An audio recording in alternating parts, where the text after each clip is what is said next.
Alrighty, so what we're going to do in this video is basically show all of our articles or the titles of them in our homepage. So what I want to do first is make sure that that our posts are actually being sent to the back end, because it's been a while since we've actually even checked Postman. So what we're going to do is we're going to cd into our API folder. And I do know that I have a typo in there that you guys should probably fix if you didn't catch on. Hopefully you did.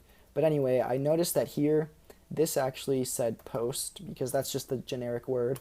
So I'm used to using it, but this should be article, okay?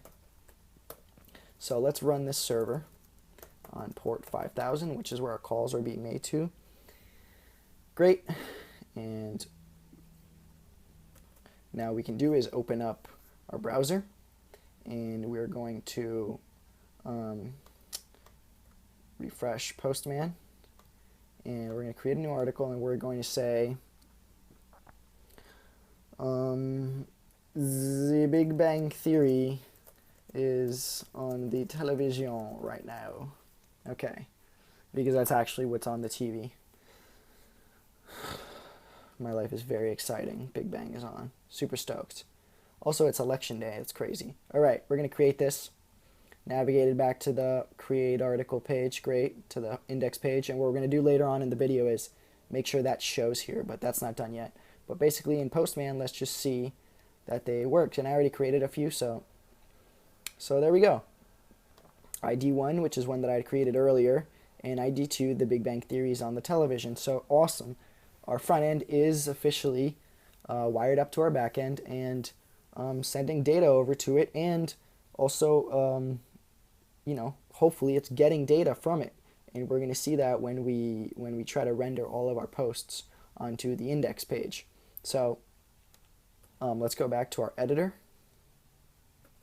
and in order to get all of our posts, we're going to first have to, let's get out of here, we're going to have to map state to props in our home page. So let's go to the bottom, we'll say function map state to props, and this takes state. Okay, and we are going to use the word articles as our key to return state.articles .all. Save that. Which if you remember, is what we were saving all of our articles as in our reducer here. So we have all right here is our key, as you can see, and it's an array holding all of our articles. So let's quit out of here.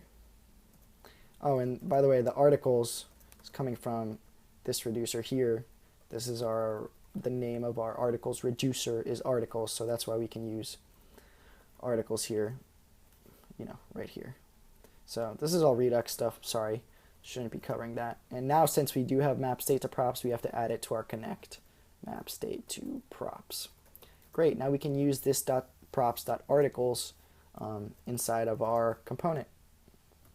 All right. So before we map through all of our posts, we're going to create an unordered list, and it's going to be ugly as heck.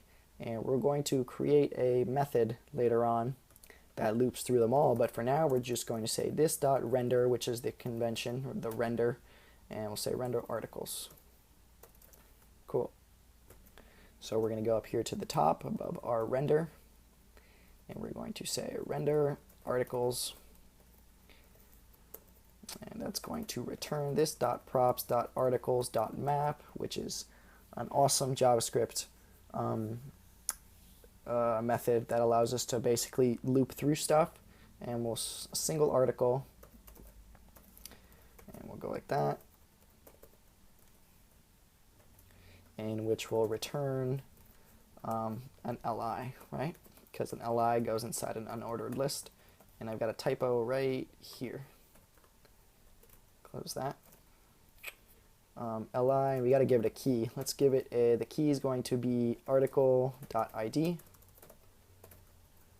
And inside here, we'll just say, let's just say h4 is going to be the article dot what is it, title, right? That's our only attribute. H4. All right, so this is looking pretty good. Let's go ahead and wrap this video up, and we'll set it up in, or I mean, we'll test it out in the upcoming video. So we'll see you then.